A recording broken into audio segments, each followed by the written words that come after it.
movimento indígena com a figura do procurador, a luta dele. Eu deixei ele logo. Que tivessem educação popular. Uma chuva de verão. Quando eu chego no PFDC, essa é uma das pautas.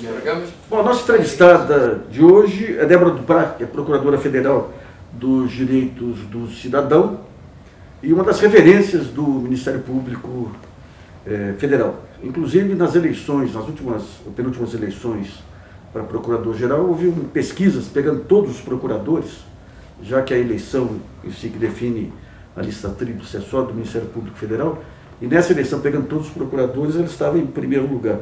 Débora, eu queria primeiro que você historiasse um pouquinho esse papel do Ministério Público nos direitos sociais, nos direitos do cidadão, de onde que vem essa vocação e qual o outro Ministério Público em outro país que guarda semelhança com esse modelo? Isso é interessante, porque é um fenômeno brasileiro, né? O que nos distingue do restante dos ministérios públicos, mundo afora, é exatamente essa tutela dos direitos humanos. Isso nasce no processo constituinte, e o Ministério Público tem que sempre lembrar, né? Tem que sempre recordar que a sua força vem das alianças construídas nesse processo constituinte com os movimentos emancipatórios, né? Todos esses segmentos de mulheres, LGBT, criança, adolescente, idoso, pessoa com deficiência, indígenas, população do campo, enfim, essa infinidade de lutas vencedoras no processo constituinte. Antes da Constituinte não tinha. Não tinha. Isso vai se dar no âmbito da Constituinte. No âmbito da Constituinte. E quem são os protagonistas desse pacto? Olha, dentro do Ministério Público Federal, eu indicaria uma pessoa, para mim, uma referência, é Álvaro Ribeiro. Álvaro Ribeiro foi um grande lutador por essa aliança, né? Enfim, do lado de lá, vários outros atores. Tínhamos a igreja, curiosamente, né, muito forte, com o Conselho Indigenista Missionário e outras organizações, principalmente do campo. Agora, no decorrer do processo político aí, tem prevalecido essa questão penal aí. Isso aí o que é a vocação do Ministério Público afinal? É a parte penal ou um híbrido aí? Eu diria que nem híbrido, eu diria que é híbrido porque constitucionalmente ambas as perspectivas elas são impositivas, né? O Ministério Público tem que atuar tanto na persecução penal quanto na defesa de direitos humanos. Então, nós não temos nem como imaginar que possa haver uma prevalência de um ou outro. São funções institucionais. O destaque de uma ou de outra, ela é meio pendular. Ele é meio pendular, esse destaque, né? Depende dos momentos políticos. Então, nós tivemos momentos pós-constituinte em que o Ministério Público brasileiro, não só o federal, desabrochou. Né? Então foi um grande lutador, nós temos grandes conquistas desse período. E depois vive esse movimento pendular. Esse movimento pendular é muito conduzido pela opinião pública, e a opinião pública é muito conduzida até agora pelos grupos de mídia. Como que é essa interação, que já vem desde os anos 90, entre mídia e digamos, esse pensamento médio do Ministério Público? Eu não sei, porque rigorosamente, quando nós começamos a trabalhar na matéria de direitos humanos, nós tínhamos ainda uma sociedade civil que saía da ditadura, ainda com uma organização, de certa forma, ainda precária. Então, a imprensa ela foi o grande veículo para a atuação na área de direitos humanos. Eu tenho que reconhecer isso. Tá? Depois, eu não falo nem de alianças, é de um meio de você de iniciar uma pesquisa a partir dessa informação que vem da imprensa. Eu confesso que a minha relação com a imprensa sempre foi respeitosa, mas distante. Eu não saberia que analisar essa atuação pautada pela imprensa. Eu não sei até que ponto... O que eu digo, em termos de opinião pública, nós tivemos nos anos 90, até no rastro aí da redemocratização, tudo um período de generosidade, de pactos, de reconhecimento de direitos e tudo. E agora a opinião pública em geral, as redes sociais e tudo, tem trazido um clima de intolerância preconceito muito forte. Isso aí, de que maneira que se reflete no espaço que os direitos humanos têm no Ministério Público para atuar? Ele se reflete, eu acho, isso se reflete até na própria composição do Ministério Público. Nós somos um recorte dessa sociedade, então estamos sujeitos aí a todas as vicissitudes dessa sociedade. O que me parece é que as vitórias obtidas em 88, elas têm um significado tão absurdamente grande e ele só foi capturado muito recentemente pelas forças opositoras. E aí elas se uniram. Tanto que a minha plataforma, ao longo desse biênio aí na PFDC, ela é exatamente fazer face às investidas da bancada BBB, né? Bala, Bíblia e Boi. Então, que são as articulações que vão acabar, enfim, elas se juntam e elas vão fazer uma investida forte contra todos esses segmentos que, enfim, saíram vencedores no processo constituinte. A imprensa nos anos 90 servia para contornar o conservadorismo de outras instituições, como o Supremo, como a Justiça em geral. O que nós vimos nos últimos anos é o Supremo, até por grande mérito seu lá, com aquelas provocações no período de interinato lá do antigo Procurador-Geral, o Supremo assumiu um conjunto de posições mais avançadas e na sociedade avançar esse conservadorismo. Como que essa defesa dos direitos das minorias vai persistir perante o Supremo? Você acha que esses direitos não têm retrocesso, tem risco de retrocesso? Olha, eu acredito que no Supremo Tribunal Federal nós conseguimos vencer. O Supremo, em todos os países, as Supremas Cortes, elas assumiram um papel contramajoritário, ou seja, diante desse catálogo de constituições muito fortes no catálogo de direitos humanos, você tem limites à democracia deliberativa, né? Ou seja, nem todas as decisões podem ser tomadas por maioria, sob pena de você suprimir minorias. O Supremo Tribunal Federal Brasileiro, eu acho que percebeu muito bem esse papel, né? Então, nós temos decisões importantíssimas, como a união homoafetiva, o aborto, no caso de anencefalia, a marcha da maconha, enfim, a lei de imprensa, né, potencializando a liberdade de expressão. E mais recentemente, eu acho que agora, esse episódio do Bolsonaro, né, essa percepção de que há direitos que eles estão permanentemente sob ameaça e que ali é um lugar de resistência. É essa a impressão que eu tenho. Você acredita que esse episódio do Bolsonaro é um divisor de águas aí para segurar, digamos, essa virulência que tomou conta tanto do Congresso quanto da sociedade?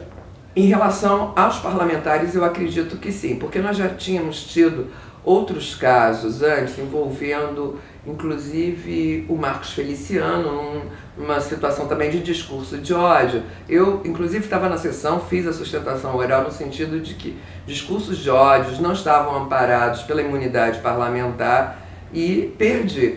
Então, eu acredito que a decisão de ontem, ela é, de fato, um divisor nessa perspectiva de impor limites aos discursos proferidos dentro do parlamento, porque a jurisprudência do Supremo é que nessa situação, estando parlamentar dentro do parlamento, a imunidade é absoluta. Ah, tá. E a fundamentação jurídica aí, qual foi? A de ontem. A de ontem foi... A de ontem é o que você levantou com a do discurso de ódio. Não, porque a imunidade parlamentar ela está prevista na Constituição. Então, havia muita discussão assim, quando é que está no exercício do mandato? Então o Supremo entendia, quando ele está dentro do parlamento, isso é indiscutível.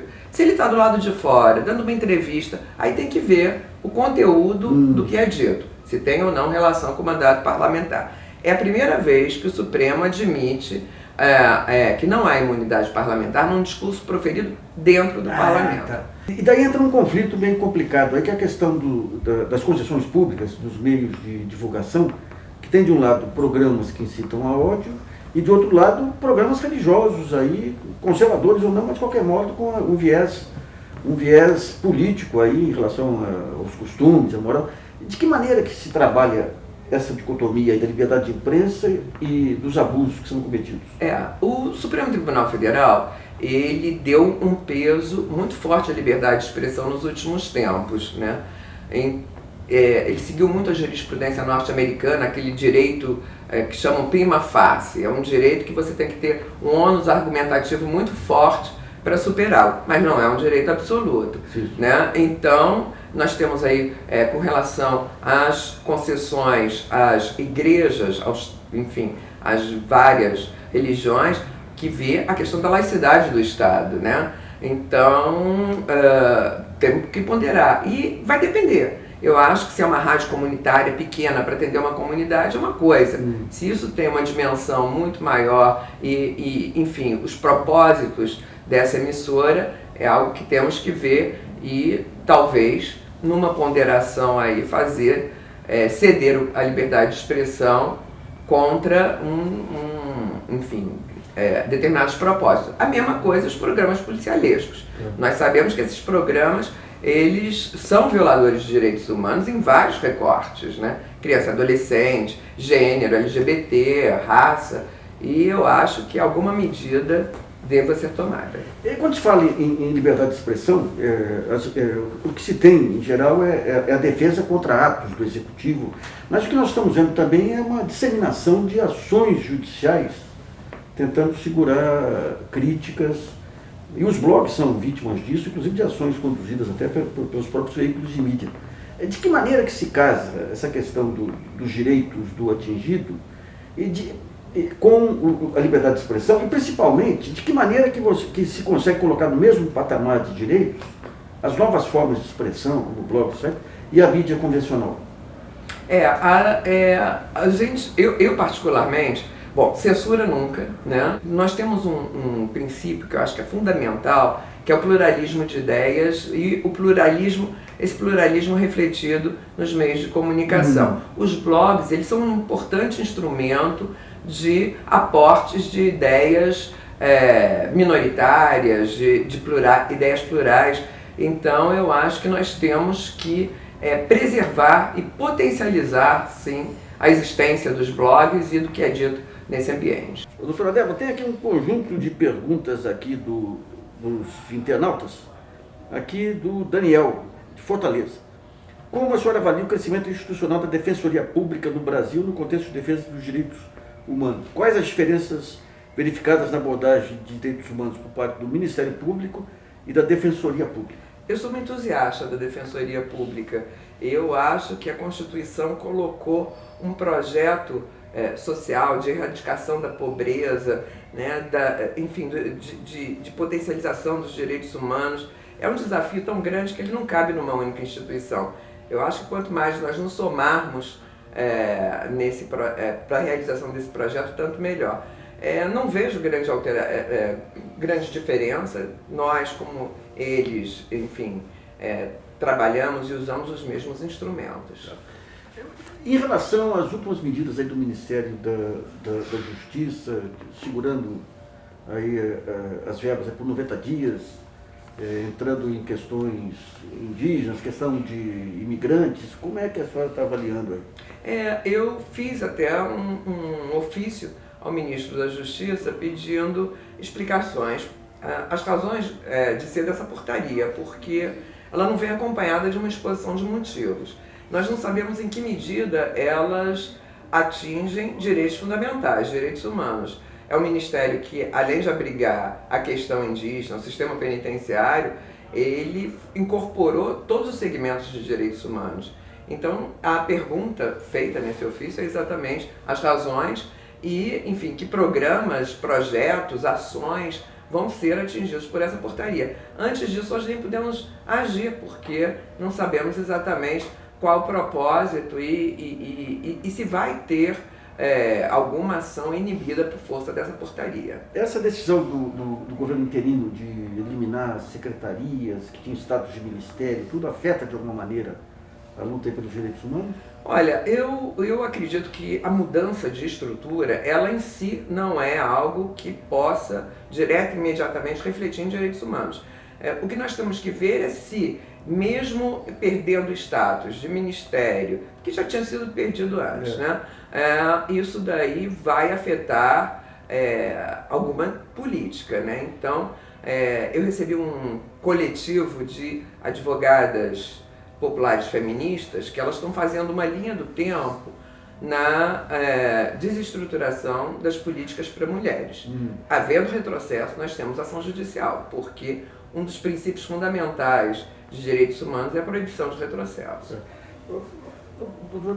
Tem uma discussão muito grande sobre essa questão dos direitos previstos na Constituição e os recursos disponíveis aí na administração pública, municipal, estadual. Às vezes se acusa o Ministério Público de não avaliar relações de custo-benefício e tudo. De que maneira que, principalmente em municípios e tudo. Por outro lado, essa ação do Ministério Público tem permitido avanços centrais aí em direitos humanos. De que maneira que se compatibiliza esses dois objetivos aí, as restrições de ordem política e financeira com o avanço dos direitos humanos? O Supremo Tribunal Federal já decidiu essa questão, né? Ele fala do mínimo existencial, né? Então esse mínimo existencial ele é intangível. O administrador nunca vai poder falar de restrições orçamentárias.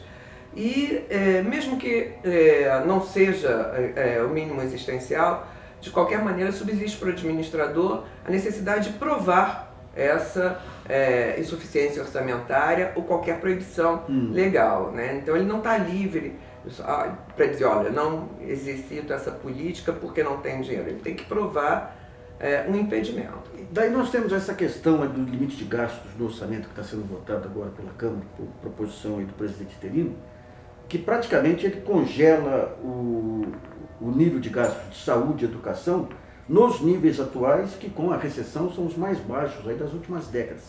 Nós estamos estudando as questões especificamente de saúde e educação para vermos quais as possibilidades judiciais que temos, se isso de fato ocorrer. E na parte econômica, como é que vocês analisam? Vão ter consultores econômicos para mostrar... Porque tem um truque matemático lá para derrubar isso aí, esse nível de gasto. A gente vai ter que fazer essa pesquisa, vamos ter que nos valer dessa assessoria econômica, né? E se por acaso sair uma PEC, é possível que o Supremo considere inconstitucional? Sim, é possível? Sim. A PEC sempre é possível, porque tem uns limites às possibilidades de reformas constitucionais. Se elas atingem direitos humanos, elas podem ser declaradas inconstitucionais. Em relação aos movimentos sociais e essas mudanças que estão ocorrendo com redes sociais, o que a senhora destacaria aí de novo e de vibrante nessa nova musculatura da sociedade brasileira? Eu acho que desde os movimentos, né, de julho de 2013, nós temos eu acho que uma nova geração de militância, que eu acho muito interessante, né? Eu olho e vejo de novo uma militância juvenil entrando nessa área da política, discutindo opções políticas, discutindo reforma do Estado, discutindo financiamento público de campanha, discutindo mobilidade urbana, ocupação urbana, cidade de todos, né? A cidade na perspectiva do uso e não da posse. Então eu sou uma entusiasta dessa geração que vem nessa perspectiva de direitos para todos. Tá. Tem aqui uma pergunta do Luiz, de certa forma foi abordado no primeiro bloco, mas ele pergunta o seguinte: a safra atual de procuradores passa a percepção de ser extremamente conservadora. Nós falamos dessa questão da visão penal. Qual o fenômeno social que a procuradora acredita estar por trás disso? Se existe algum debate nos colegiados de procuradores a respeito disso? Olha, se tiver uma onda conservadora, eu acho que ela ela é conjuntural, né? Eu acho que talvez passemos pelos mesmos ciclos da sociedade. Agora, nós temos um concurso que ele é extremamente forte na área de direitos humanos, tá? Muito, muito forte. É o concurso no Brasil que mais exige conhecimento de direitos humanos, tanto no plano interno quanto no plano internacional. Então, as pessoas que entram, elas podem até não ser vocacionadas, mas têm as informações para atuar na defesa e em conformidade com os direitos humanos. Tá. A Mércia Batista de Campina Grande pergunta o seguinte: como se pode garantir o direito das minorias, como os povos indígenas, diante do atual cenário, quando assistimos propostas de retrocesso patrocinadas pelo Senado? A Mércia é uma antropóloga. Enfim, nós estamos aí na luta contra a PEC 215, né? Essa é a grande ameaça aos povos indígenas. O Ministério Público Federal encaminhou ao Parlamento várias notas mostrando a inconstitucionalidade, e aí nós estamos numa área que eles dificilmente conseguirão alguma coisa. Né? A questão indígena, ela surge na Constituição de 1988 na perspectiva de autonomia dos povos, e aí nós estamos falando do núcleo do princípio da dignidade da pessoa humana, do núcleo do pluralismo, a possibilidade do Congresso interferir nisso, provocando retrocessos, é muito pequena. Eles perturbam muito. A verdade é que eles incomodam muito com essas iniciativas, mas eu acho que concretamente dificilmente vão conseguir esse resultado. E daí a Jaqueline de Camargo, de Campinas, ela pergunta o seguinte: como vê o acesso dos direitos por parte da população numa conjuntura em que, mesmo que nominalmente esses direitos não tenham sido retirados, passa a ser desmontada a base do seu exercício efetivo?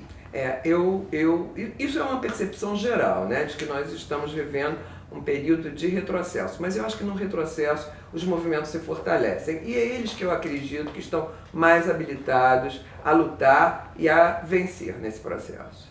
Mais uma questão. Silvio Botelho, de Brasília. Gostaria que a senhora Débora Duprat avaliasse a decisão de Temer de suspender o acolhimento dos refugiados sírios, considerando os acordos já firmados pelo Brasil no plano internacional. Eu tenho uma reunião com a Acnur na semana que vem, exatamente, Alto Comissariado da ONU para Refugiados, exatamente para tratar dessa questão. Né? Nós temos uma tradição de acolhimento, isso é uma perspectiva de direitos humanos nessa visão da humanidade, né? de sermos uma aldeia global também no aspecto de direitos humanos, e eu estou avaliando isso numa reunião até com representantes da ONU no Brasil. E uma última pergunta aí. As cortes internacionais, hoje elas têm uma abrangência efetiva sobre o que ocorre no Brasil, ou ainda há muita resistência para acolher as suas determinações? Eu diria que, enfim, nós temos um caso emblemático que até hoje segue incumprido, que é o caso Gomes Lund, decidido pela Corte Interamericana de Direitos Humanos em relação à lei da anistia, né? Então, esse é o grande caso. Mas o Supremo Tribunal Federal e mesmo os juízes de primeiro grau cada vez mais fazem uso das decisões da Corte Interamericana, dos precedentes e de precedentes de outras cortes constitucionais. Então eu acho que esse esquema interno e externo está cada vez mais dissolvido no nosso direito. Significa que a lei da anistia não é irreversível. A maneira como ela foi aplicada no Brasil não é irreversível. Não, eu acho que nós ainda temos aí um espaço para discussão e acolhimento da decisão da Corte. Lembrando que a Corte fez isso em relação a vários países da América, né, que passaram por sistemas ditatoriais, mostrando que essas autoanistias elas são inválidas. E a condenação do país que não cumpre é moral? Enfim, ainda estamos num sistema que nós não construímos mecanismos de sanção mais efetivos. Ela é apenas moral. Bom, muito obrigado por sua participação aqui, doutora Débora. Sucesso aí na sua luta civilizatória. Obrigada. Terminamos por aqui. Olha, gente, bom. Eu tenho uma relação amistosa. De transportes que tivessem educação, cultura... Quem trouxe essa ideia? Achei uma síntese, mas o documento técnico existe e a gente está atrás. Juscelino Kubitschek é o homem, vem de Minas, das bateias do sertão. Juscelino é o homem, Juscelino para presidente do Brasil.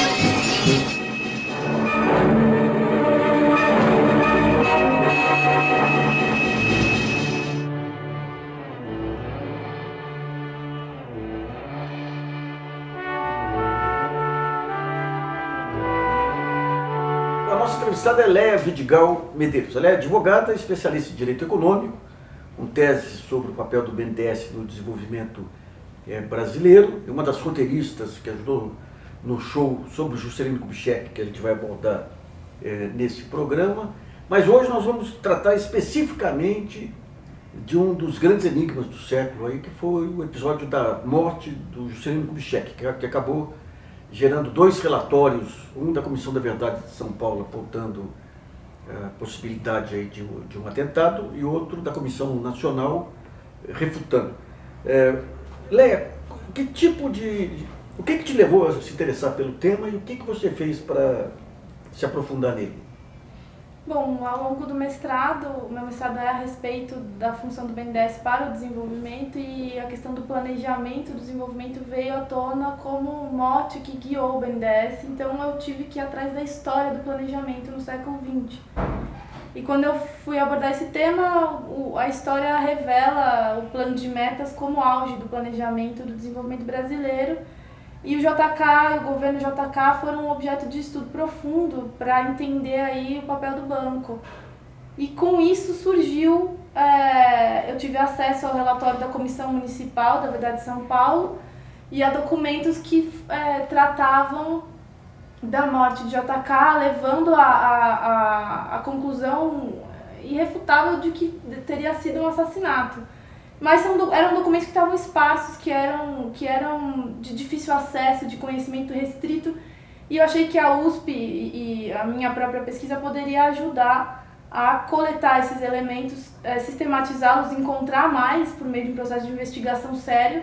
E então busquei congregar pesquisadores aí da graduação e da pós-graduação para trabalharem nessa pesquisa. Especificamente da Faculdade de Direito ou de vários? Da Faculdade de Direito da USP, também teve pessoas da História, da Faculdade de História da USP, pessoas da Faculdade do Mackenzie, do Direito Mackenzie. São pesquisadores de graduação, inclusive, mas também de pós, inclusive professores da São Francisco e de outras unidades da USP se envolveram no processo. A gente acabou conseguindo acessar juristas que deram pareceres jurídicos sobre a questão, sim, no ano, isso foi a partir de 2013, né? Agora, esse dossiê tinha, que tipo de documento que tinha? Então, foi montado um plano de pesquisa que passou a ser o plano de pesquisa da Comissão da Verdade do Estado de São Paulo, Rubens Paiva, passou a ser se montou o grupo de trabalho Juscelino Kubitschek, de pesquisadores da USP e do Mackenzie, e esse grupo foi internalizado na Comissão da Verdade do Estado de São Paulo, Rubens Paiva. E um plano de pesquisa foi estruturado para coletar documentos, investigar novos documentos e ouvir pessoas que nunca tinham sido ouvidas, solicitar relatórios e documentos oficiais onde quer que eles estivessem, que fossem anteriores a essa investigação, para compilar esses dados e a partir disso fazer uma sistematização por eixos. Então, eixos anteriores à morte, um eixo de investigação do momento da morte e um eixo de investigação posterior à morte. E quando vocês começam, o que tinha sido coletado até então? Tinham sido feitos tinham oitivas, né? A Comissão Municipal já tinha feito um trabalho muito sério de oitiva de testemunhas que ainda estavam vivas no momento. De todo o Brasil? Oi? Testemunhas de todo o Brasil? Sim, o Carlos Heitor Coni, por exemplo, o Gabriel Villaforte, que é o filho do dono do hotel em que o Juscelino estacionou sem previsão e sem explicação por 1 hora antes, 3, 4 minutos antes de morrer na Dutra. São testemunhas de todo o Brasil. Um jornalista que viu os elementos de prova do local do crime serem alterados na madrugada antes da perícia. Então eram muito relevantes os elementos de prova. Então, para a gente reconstituir aí, dentro da viagem dele, quais são os pontos que mais chamaram a atenção? Porque, deixa eu colocar a versão vulgar aí, é que ele saiu aqui de São Paulo para encontrar um amante, no meio do caminho teve um acidente com um ônibus, então seria muito aleatório para se montar um atentado. O que vocês levantaram que contrapunha essa versão? Olha, com base em vários documentos e relatórios e depoimentos, a gente chegou a alguns fatos, né, que em síntese, para pensar alguns, porque são muitos, o relatório tem quase 1000 páginas. Mas, primeiro, ele não estava indo ao Rio de Janeiro para encontrar a amante, ele estava indo encontrar uma empresária portuguesa que era próxima para justamente criar algum tipo de envolvimento em negócios para se sustentar, porque o Juscelino naquele período estava sem aí um sustento garantido, ao contrário do que diziam, né, que era a 7ª fortuna do mundo, etc. Em segundo lugar, dali a 2 dias ele tinha uma agenda, uma reunião secreta, agendada por generais não nomeados, que entraram em contato com o primo dele, Carlos Murilo, que hoje está vivo e prestou depoimento, para tratar do contexto político, ou seja, ele estava em atividade política plena e os militares eram conscientes da amplitude que representava a figura de JK ainda em 76. Ele tinha ambição de se candidatar, de voltar a ser uma referência política para o Brasil. Isso é indubitável. Ele entrou, então ele saiu de São Paulo vindo de uma reunião com governadores da Bacia do Prata, uma articulação política muito ampla, e ele estava na casa da Manchete, do jornalista Adolfo Bloch, e pegou o carro, o Opala, com o motorista em direção ao Rio de Janeiro. Nessa viagem, sem nenhuma explicação, ele parou no Hotel Fazenda Vila Forte, cujo proprietário Vila Forte era amigo do general Golbery do Couto Silva. Você falou que era o Guilherme Romano? O proprietário do hotel era o Vila... eu não lembro o primeiro nome, mas o sobrenome Vila Forte, ele era amigo do Golbery do Golbery do Couto Silva. Esse hotel estava vazio, era 5h30 da tarde de um domingo, e Juscelino passou lá cerca de mais de 1 hora, quase 2 horas, e não se tem notícia do que foi feito lá, inclusive de quem estava lá, estava vazio. E vocês levantam como essa informação de que ele parou lá e ficou 2 horas? O filho do proprietário, que é um brigadeiro Vila Forte, o filho dele, Gabriel Vila Forte, confirmou que ele esteve lá por esse período e que o hotel estava vazio. E ele não fala com quem que Não fala. Ele próprio falou que passou por lá, mas que ele não relata o conteúdo dessa estadia, o que ele teria feito lá dentro. O fato é que depois o motorista, eles retornaram para o carro, o motorista estranhou, tinha alguma coisa estranha com o Opala, que era novo, não era um carro antigo, era um carro novo, relativamente novo.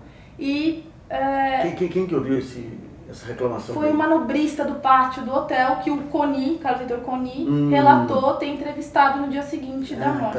Tá. E então dali eles saíram, voltaram para Dutra. Ressalto que esse hotel ele não é na beira da estrada, ele tem uma vicinal que leva ele. Então não foi uma coisa, preciso parar para tomar um café rápido e voltar. Foi alguma coisa além que não tava relatada para ninguém mais.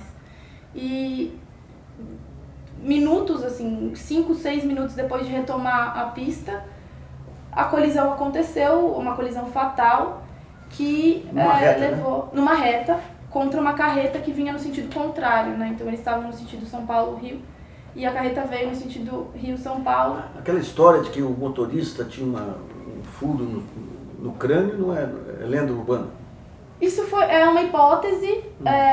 O que está provado, absolutamente. Existiam planos para assassinar o Juscelino, desde do plano Paraçar. Antes de chegar nisso, você falou que as provas foram adulteradas. Isso, e existia, o que é certo, existiam esses planos e as provas que afeririam as circunstâncias da morte, que foi a perícia realizada na sequência da colisão, elas foram totalmente adulteradas. A perícia foi forjada, foi criada no contexto dessa perícia uma colisão entre um ônibus e o Opala, que teria desviado a trajetória do Opala para colidir, que viria a colidir desgovernado na carreta, mas essa colisão nunca aconteceu.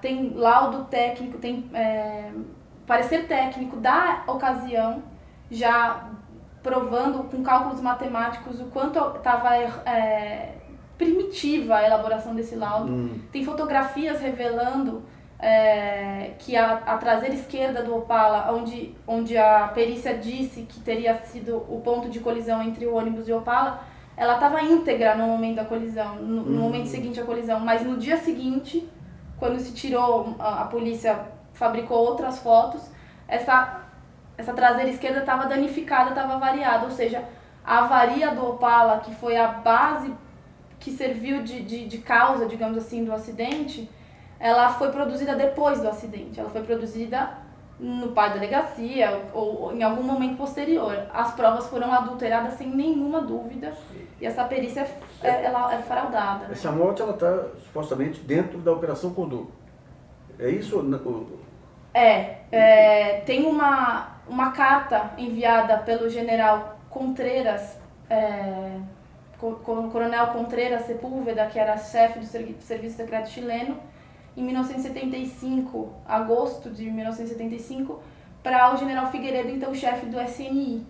Essa carta ela concorda com os termos propostos pela autoridade brasileira para lidar com a instabilidade gerada por algumas lideranças do Cone Sul, nomeadamente Kubitschek e Letelier. Que é assinada pelo Contreras, pelo Contreras, e meses depois o Orlando Letelier, que era um senador chileno, viria a ser assassinado em Washington por uma bomba.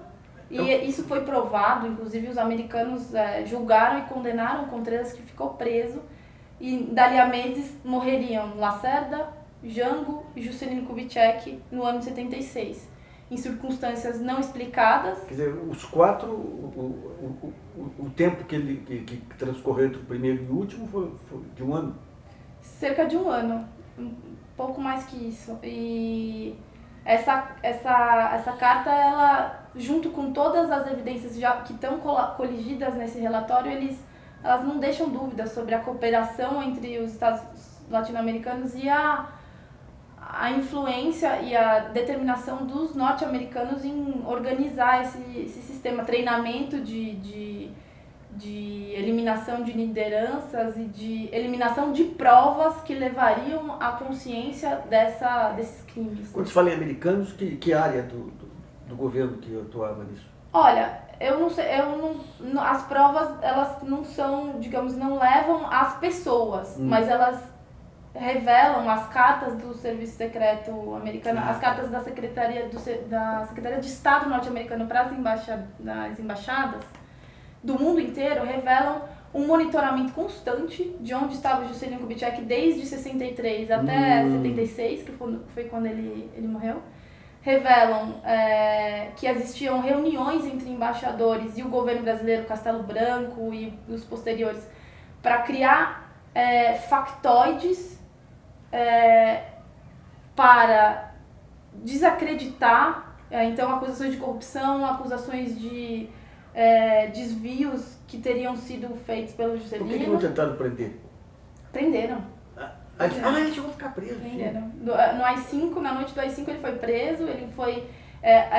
teve N IPMs, muitos IPMs. Quer dizer que a desconstrução da imagem do Juscelino fazia parte de uma estratégia de uma política, agenda que política. foi, inclusive, articulada entre os americanos e o governo brasileiro para desacreditar a imagem pública e então caçá-lo. Ele foi caçado em junho de 64, se não me engano, e antes disso é clara a agenda estruturada entre os americanos e o governo brasileiro a partir das cartas oficiais, não de histórias contadas, né? Isso está tudo registrado.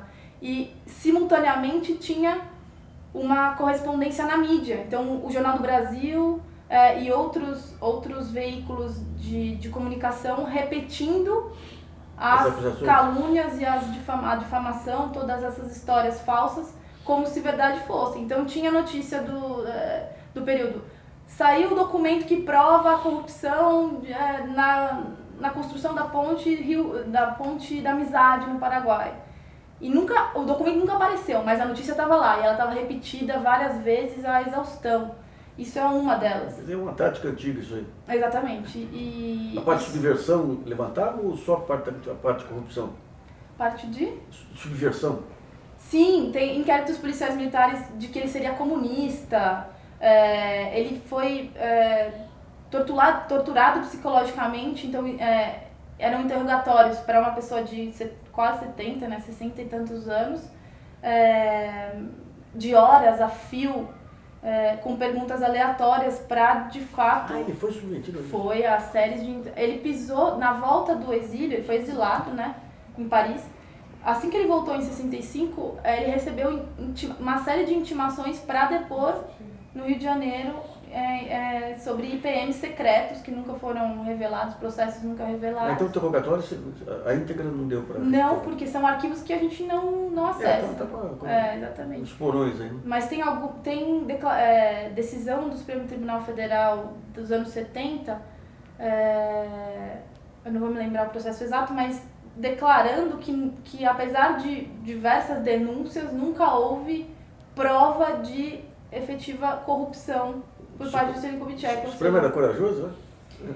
Eu acho que ficou tão impossível. Eles buscaram de todo modo manchar trazer essas provas ao lume, mas não havia a fumaça que foi criada na mídia. No né? final da vida, a informação que a gente tinha é que ele vivia eu morava num apartamento emprestado, do Sebastião Paes de Almeida. O que a gente apurou foram testemunhas. O Arnaldo Nisquier era uma pessoa que levava dinheiro para ele no exílio, levava dinheiro Os blocos. do bloco que financiava, amigos mandavam dinheiro e ele contava moedas. O coronel Afonso Eleodoro está vivo até hoje, conta que ele visitou algumas vezes ele no exílio e contava o dinheiro para se sustentar mesmo por amigos. É bem difícil o final da... O Dr. Walter lá disse que uma vez chegaram a fazer uma vaquinha para o tratamento médico dele também, porque ele nem para... É provável. E essas manchetes, essa lenda da sétima fortuna do mundo, quem é que propaga isso? É uma dos conteúdos dessa máquina de mentiras montada aí para desacreditar a imagem. Inclusive, um dos telegramas enviados para as embaixadas era justamente esse ponto de ser uma fortuna mundial, de ter arrecadado muito dinheiro com o governo, Brasília ter sido fonte de corrupção extrema. A própria embaixada disseminar isso aí? Em conversas privadas com governantes militares, né? Tá. Então, A mídia internacional, de alguma maneira, como é que abordou o golpe aqui e o papel do Juscelino? Tinha o aspecto da mídia internacional a gente abordou menos, porque a ideia era justamente entender como ele foi assassinado em vários aspectos, né? Então, politicamente, publicamente, no sentido da opinião, da comunicação, da opinião pública, e fisicamente, no sentido dos vários planos que existiam para matá-lo. Né? Por que houve aquele conflito com a Comissão Nacional da Verdade?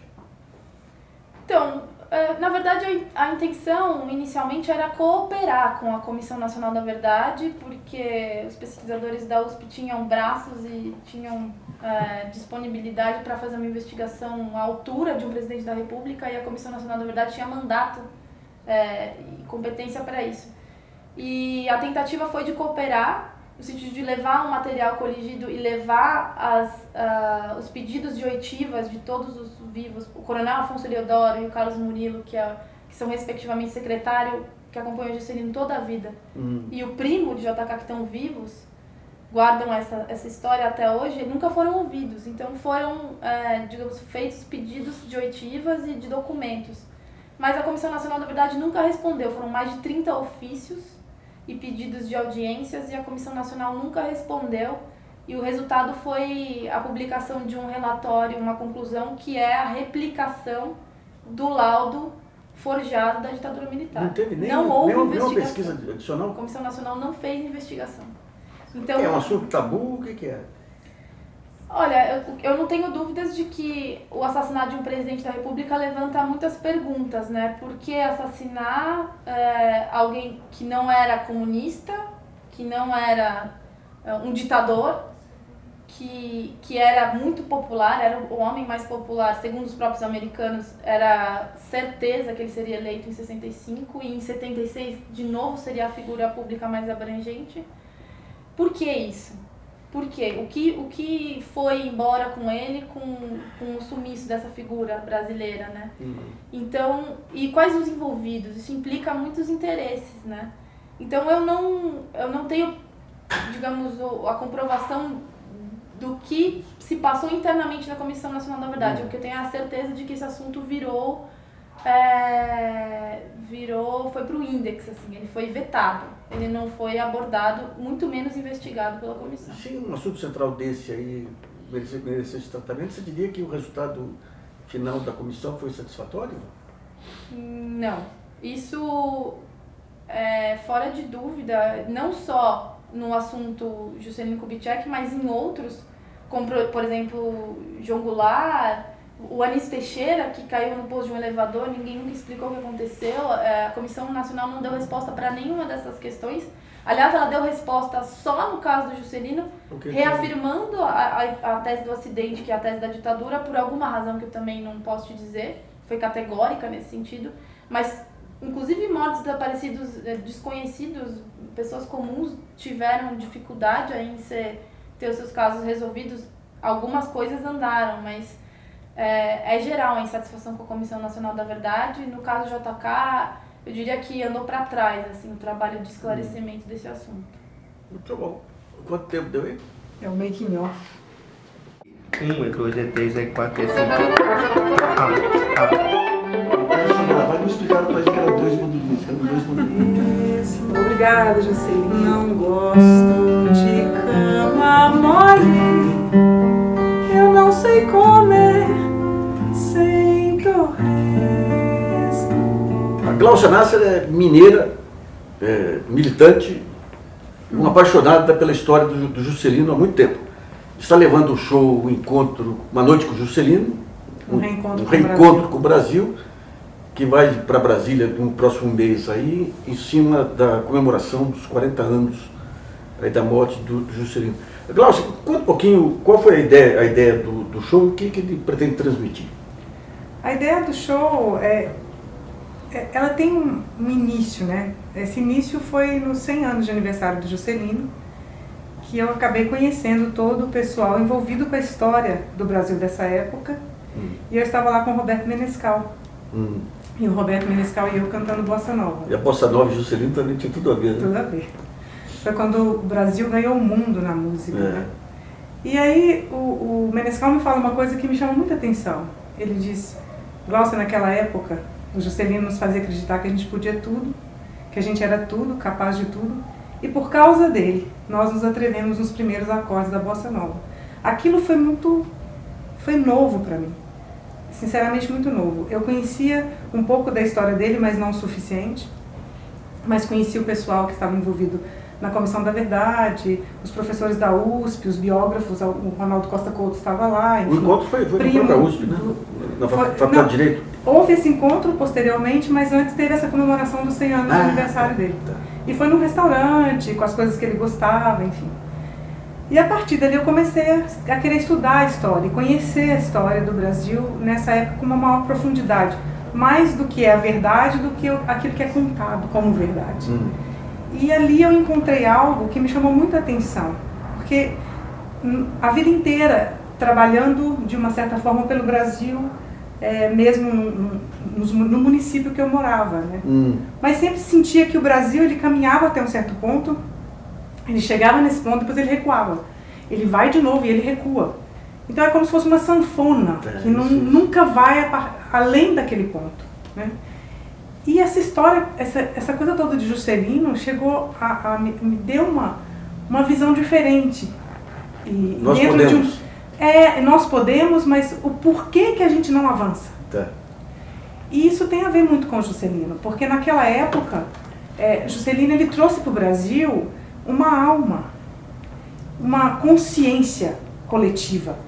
Então ele tinha uma consciência individual, de uma generosidade muito grande, de um homem que serviu o Brasil acima de qualquer coisa. Ele dizia: a única forma de não ambicionar a minha nação é me escravizando a ela. E era um apaixonado pelo país. Isso, e ele levava isso para as pessoas. E o Juscelino ele tinha um olhar de grandeza. Então, os retirantes do Nordeste que estão construindo a Belém Brasília não são retirantes do Nordeste. Eles são os grandes integracionistas do Brasil. Juscelino, ele era alfabetizado em francês pelo avô. E ele lia desde criança. E ele fez uma cooperativa de livros lá em Diamantina em que havia uma troca para ele ler. Ele lia em luz de lamparina. Olha só. E o show, né? Você me perguntou de início, desculpa entrar. Não, isso que eu ia entrar essa agora. efervescência em Juscelino. O show, ele quer trazer essa alma de volta. Ele quer contar para o Brasil que existiu um homem que construiu essa alma e que se a gente trouxer ela para o presente, talvez a gente coopere em sair de ser apenas um país e transformar esse país em uma nação. Então esse roteiro foi feito com os professores da USP, com a Leve Digal e com Alessandro, né? Então ele tem uma base histórica verdadeira e também com pessoas que entendem de roteiro, como Elisa, enfim.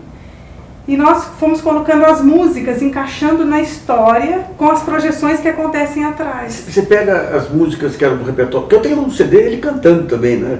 Então, você tem isso, eu tenho vontade de ter. Eu preciso achar aí, eu já te mando.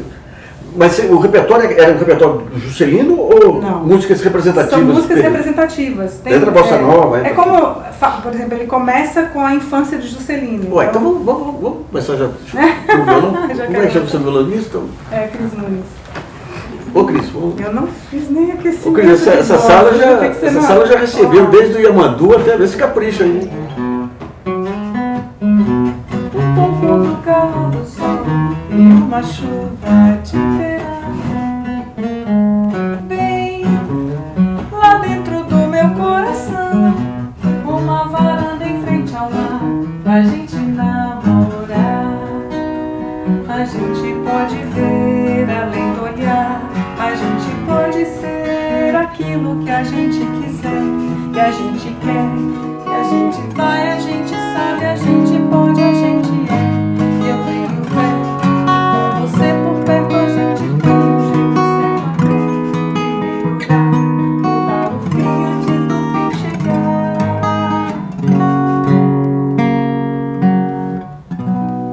Ai, que beleza que é essa aí? Essa é minha com o Alexandre. Muito boa, né? Muito boa mesmo, linda, né? O Alexandre é letrista, né? É. E para a parte final da velhice, do final do Juscelino, qual a música aí? Aí a gente faz Peixe Vivo, que é a hora da morte dele. Tem uma que cantaram no enterro dele. Tem uma música anterior, que é uma música da Bianca Gismonti, que é impressionante, assim, como Filha do Guibert. Ah, é? E a Bianca, ela me faz uma música para ingressar num CD que eu estava fazendo com o Sami Figueroa, desculpa. E ela escreve uma letra que eu vou te falar, eu cheguei a ajoelhar, falar, como que uma letra dessa chega até a mim, que fala dessa flor do Brasil, essa flor que murcha e desse sofrimento que cresce. E coincidentemente a flor para a eubiose é Brasília.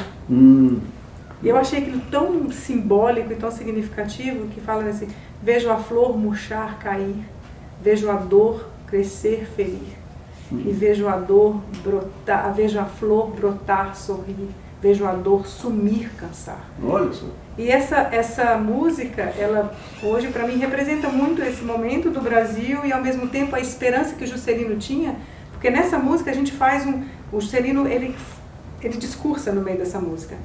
E ele no final diz: eu tenho certeza que as tiranias não vão sobreviver nesse país e que nós voltaremos a ser um país onde a pessoa humana é levada em consideração, enfim, do jeito que ele fala lindamente, que eu jamais seria capaz de repetir. Mas quando que é essa fala dele?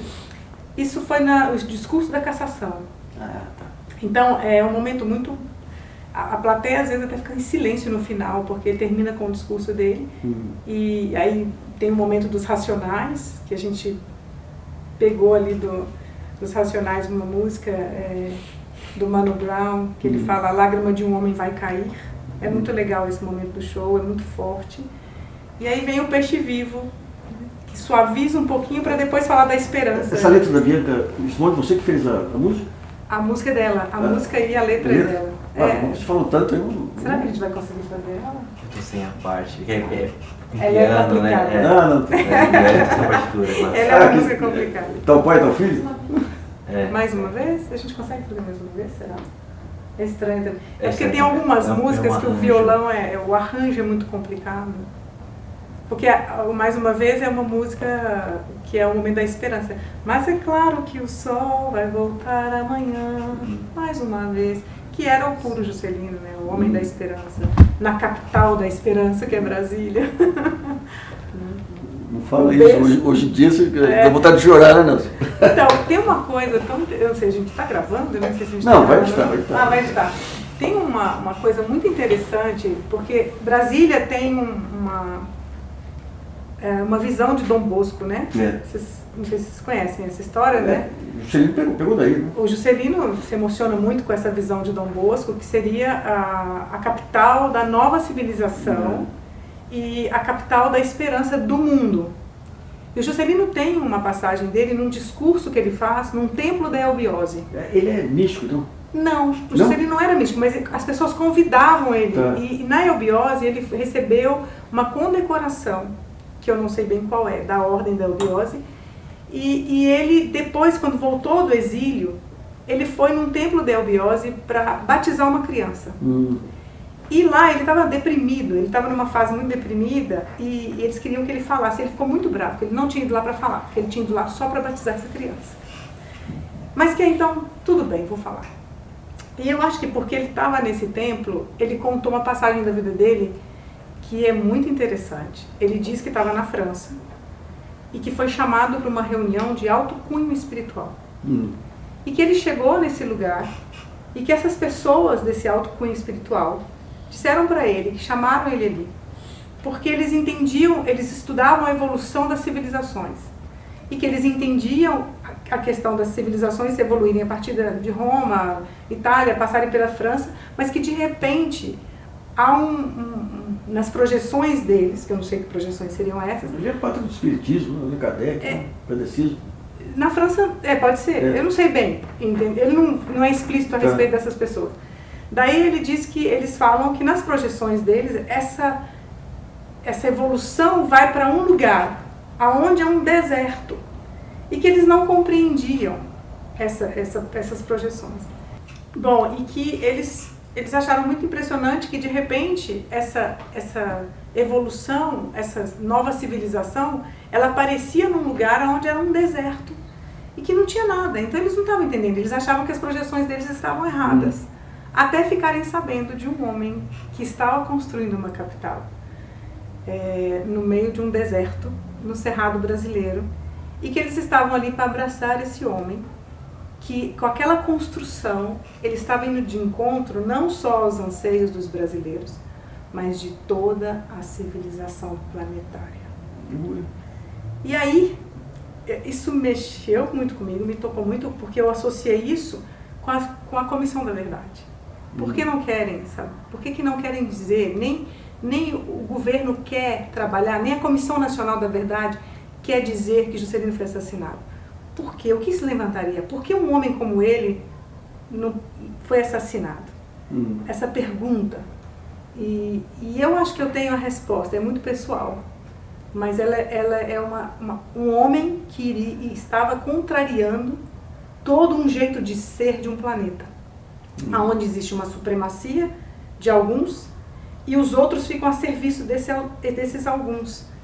E é isso, né? A gente vive isso no mundo hoje, não precisa ser muito conhecedor da geopolítica para perceber isso. Então, esse homem, ele não era um homem que pensava no Brasil, ele pensava no Brasil, ele estendia isso para a América Latina, e o sonho do Juscelino, com aquelas embaixadas, uma do lado da outra em Brasília, era: conversaremos sim, todos os povos, mas todos por igual. E Ou isso seja, contraria toda uma geopolítica formada no mundo. Para entender Juscelino, você tem que ter a ciência política, a econômica e a poética. A poética. É isso aí. Então tá bom, muito bom. É mesmo? Nossa. E foi o primeiro time da primeira edição do jornalzinho. Também, nunca é uma sorte. E sem problema, né? Sem problema.